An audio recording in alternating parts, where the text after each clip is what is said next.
Nagpapatay na kami ng ano. Pukin mo. Isang tagpa sila. Wag ano. Oh. Ay! Kaya ulak nga. Pukin mo. Lagay mo doon kasi gagawin kong ano. Tagalin natin.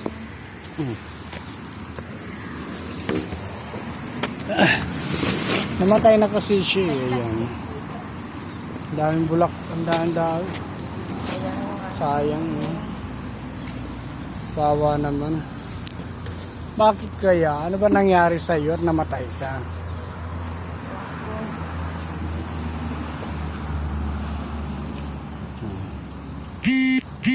Kawawa naman.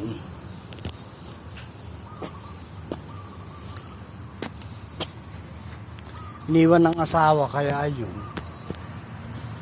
Ang daming anak, iniwan ng asawa. Ayan. Nawalan na siya ng saysay. O, ayan na.